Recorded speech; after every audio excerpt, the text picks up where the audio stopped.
Hey everybody, it's Jason Creel and you're watching The Lawn Care Life. I'm at Graham Spray Equipment today.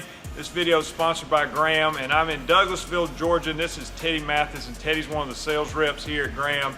And the good thing about talking with Teddy is he is one of us. He's been in the business and got a lot of experience, and somebody I've actually sat down with and gotten advice from my own weed control and fertilization business. So today I want to take the opportunity to kind of pick Teddy's brain and get some advice on marketing, on how to get your customers, and what we can do to be successful in this industry from somebody who's a veteran. So we're going to do that.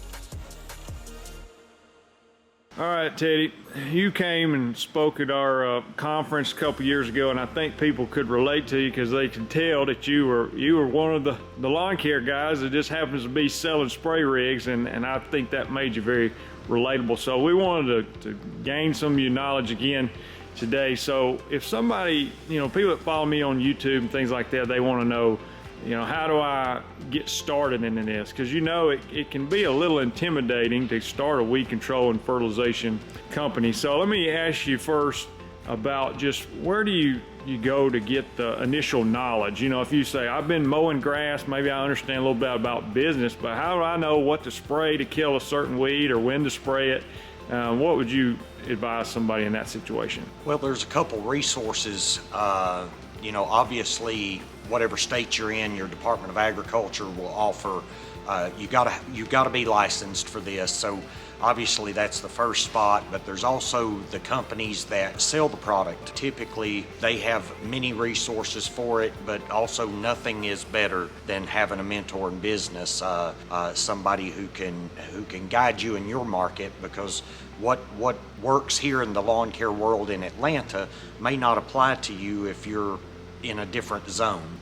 Well, I get people ask me on YouTube, they say, hey, I live in Oregon, how do I kill this weed? And that's something, a weed I've never seen before because I am in Alabama, so you're right, it can be very regional. I mean, there's some basic principles that maybe cross regional lines, but certainly weeds, like animals in some ways, they don't all live in every state. So as far as marketing, if you're going to go about starting, because I tell people all the time, if you're mowing lawns, you might have 50 customers and make a living, but spraying, you're doing maybe 6 to 12 apps a year, and maybe some people even less than that, but you got to have a lot more customers. So it can be intimidating to think, wow, I got to go out there and get hundreds of customers to get going. So what are some of the things that you think have seen work in marketing? Maybe when you had your business, how did you market to gain customers? Well, today that has changed quite a bit. I mean,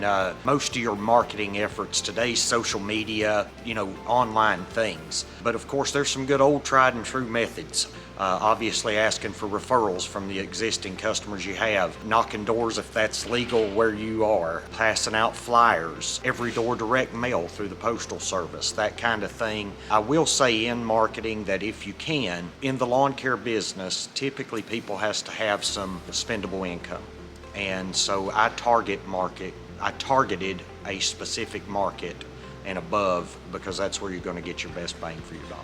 I know, Teddy, being a salesperson, one of the things that you have to do is listen to people and kind of understand their situation. And you might get somebody who calls you who's mowing lawns and they're wanting to add spray into their mowing business, or maybe if somebody's wanting to do just spray. And what are some of the thoughts that you have, or maybe conversations you can recall with those kind of people? Do you try to push them toward just spraying, or do you say, hey, you can mow and spray, or what's kind of the pros and cons of doing those options?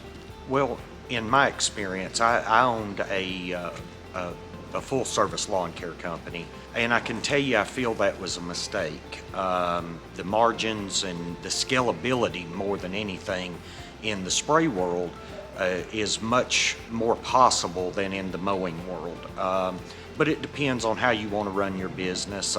For me, I wish I would have concentrated just on spray. I had peers of mine that came in with me that honestly, those guys have businesses today that do between $7 and $14 million a year, and mine was only a little $1 million company after 17 years. So All right, so what about managing people? You talked about scalability, meaning that my understanding that you can grow it past yourself, you can get multiple trucks out there running. And one reason you can do that, from my experience, is that the profits are higher, and so you can afford to pay somebody. And then, of course, here in the South, we can spray weeds year-round. It's a year-round business, which is great as far as scaling and keeping employees on year after year. But with that comes managing the employees, and I know that makes some people nervous, just the even thought of having an employee and I'm responsible for this person, or what if they screw up and I'm responsible for it. So what were some of your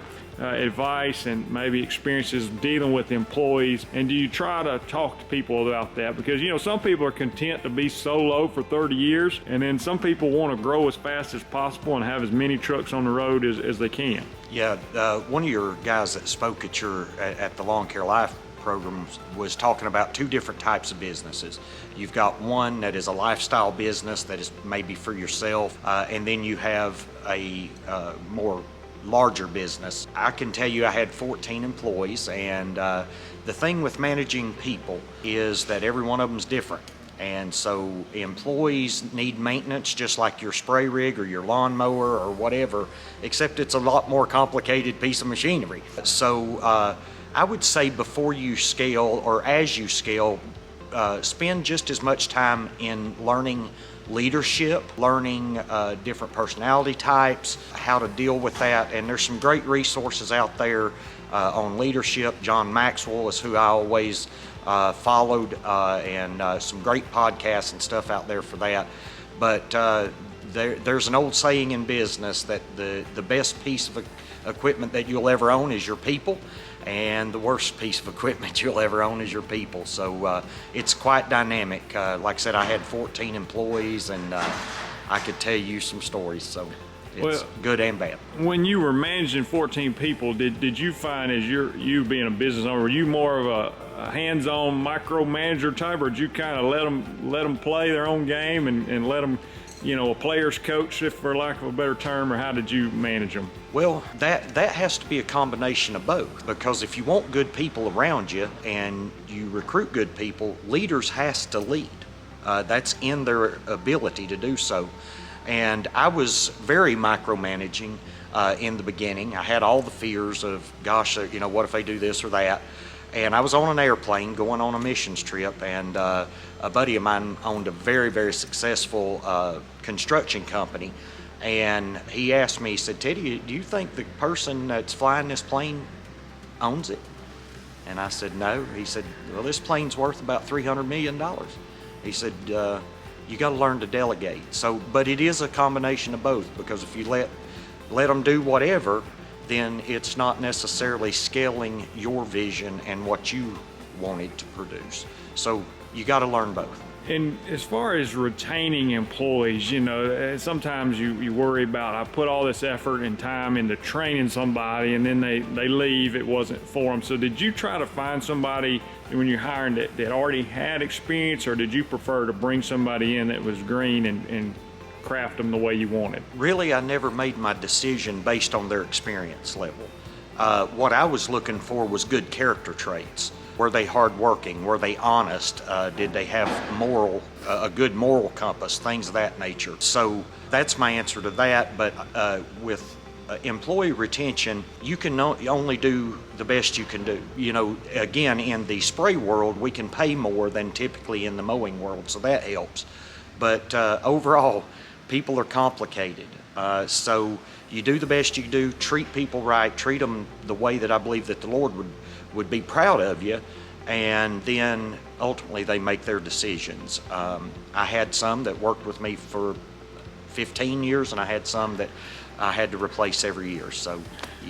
And did you try to keep some of them? How did you keep them, as far as did you offer them some kind of quarterly bonus or something to keep them motivated, or do you have an annual review, or you might give them a raise? Or is there any tips you'd have on if you get somebody that's good and you don't want to lose them? I mean, what do you do to keep them around? I absolutely gave bonuses. Like when we would do landscape projects or my spray guys, whatever, if we had to catch back up or we had stellar weeks or whatnot, I never wanted to be stingy with the money. I would share it to the best I could anyway. We talked about earlier, some people running up north, maybe they doing just 5 apps a year because their calendar's a little limited, and down here it seems like people are doing anywhere from 6 to 12 apps. So what are your thoughts on kind of the number of apps and pros and cons of doing less apps or more apps?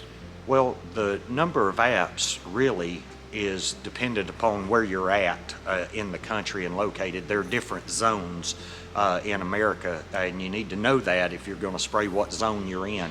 That zone meaning what the weather patterns are, what average temperatures are, what types of soil that you have in that. In order to determine how many apps you need to understand what that ground needs agriculturally. Now, the only key of it in this business is that there's also a thing called competition. So you can't, I can tell you that most companies though do very close to what agriculturally the grass needs, and that will determine your apps. All right, Teddy, I would just admit here on camera that I have actually failed in another business. I one time started a coupon book fundraising company. That was a horrible idea. Don't ever do that if you're thinking about that being your retirement plan. But one thing it did fail, and that made me realize how good a business that lawn care truly is, and especially now I'm doing weed control and fertilization. You know, I tell people all the time, you make $1,000 every day. I mean, and that's not even some exaggerated great day. That's just sort of normal. You know, of course there's expenses. It's not always profit, but one person in one truck consistently goes out there and makes $1,000 a day, and that's not bad money for most of us. So just if you pick up on that point as far as lawn care, you know, sometimes people look at it about the initial cost, or I've got to go buy this spray rig or this truck, and you know, like almost no business you can get in for free. So what is your thoughts on just the lawn care industry as a business in general? Well, like I said, I've been in this business for 25 years this year, and I moved to Atlanta to be a financial planner. That was the reason I came down here, and fluked into the lawn care business. And you're right, there's very few businesses that you can go out every day, invest a relatively small amount of money, and go and produce $1,000 a day. You and Dave went over that 400-gallon unit earlier. That unit is, you know, somewhere, depending on what you do with it, is between $9,000 and $13,000. But it can produce $1,000 a day, and most of your profit margins on a single guy, typically, or a sole operator, is somewhere between 40 and 50%. So you're making $500 a day. So when you talk about return on investments and things like that, even these bigger trucks, I mean, this truck behind me, I won't say exactly what it costs because it's a customer of mine, but it was a lot. But the thing is that thing's equipped daily to produce $2,400 a day. So, and it will run for the next 15 years and produce whatever that dollar amount is. You know, you figure $6-7 million probably this thing's gonna produce. So that's the wonderful thing about the spray business. Now you can't do that in mowing as well, but that can be done in this spray business. All right, so sometimes people get out there and they're spraying, and there's extra services. You got people, they want to do a tree and shrub program, or they're out there controlling fire ants or working in the flower beds, or what are some of the extra services that you see people offer along with their weed control and fertilization business that make sense, that are profitable?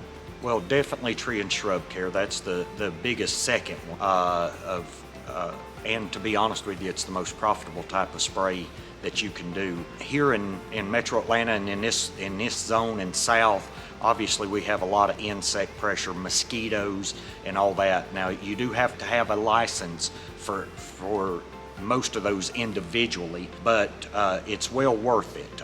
Again, controlling fire ants, fleas, ticks, spiders, those kind of things, so that your family can enjoy the yard, keeping the fleas off your dogs, things like that.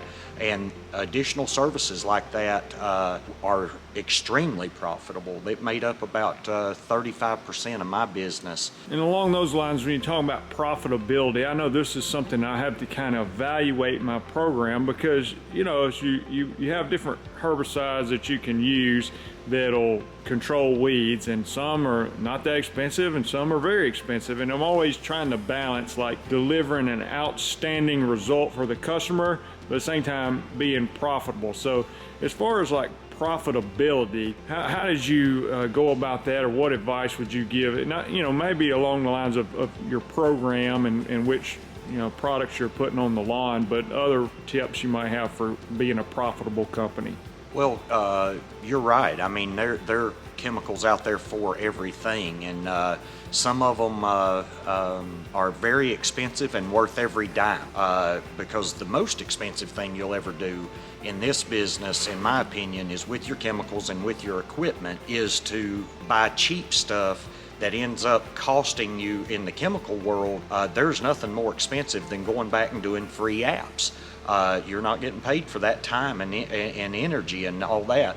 So I do suggest using the very best chemicals that you can find, but that doesn't always mean that they're the most expensive. So as far as your equipment, people say, I hear it daily, I can get that X sprayer for cheaper. And I'm like, yeah, I bought 2 of those, and they lasted me 4 or 5 years. And all 4 pieces of Graham equipment that I own, I sold it in 2017.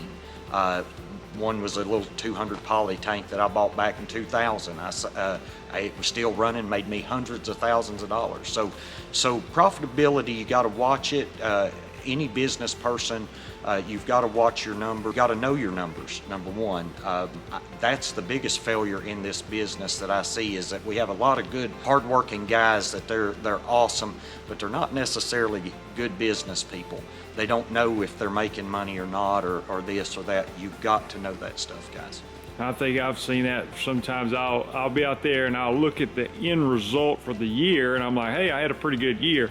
But sometimes I don't look at the individual customers or individual yards, and if I really crunch the numbers, I might look that I'm barely making anything off some of the customers, and some of them is where others are where I'm really generating my profit. So sometimes I encourage people not just look at your overall numbers for your whole business, but even individual neighborhoods and yards even, and say, am I making money on that particular account? Well, the way my pricing schedule was, number one, it was fair, but I set up per 1,000 square feet pricing, and everybody paid the same, because of that thing right there. Is I wanted every yard profitable for me, but also to where I could afford on every lawn to treat it and give it the very best result I can, and you can only do that if you're making money. Appreciate Teddy sharing his wisdom with us from his years of experience in the lawn care industry. If you want to talk to Teddy or Dave or any of these guys about getting a Graham unit, you can go to grahamsc.com or give them a call. I'll put the link to that in the description of the video. Thanks a lot for watching. Hope it was helpful. Leave a comment below. Let me hear from you something you learned or how this video has benefited you, and I'll talk to you guys later. Bye.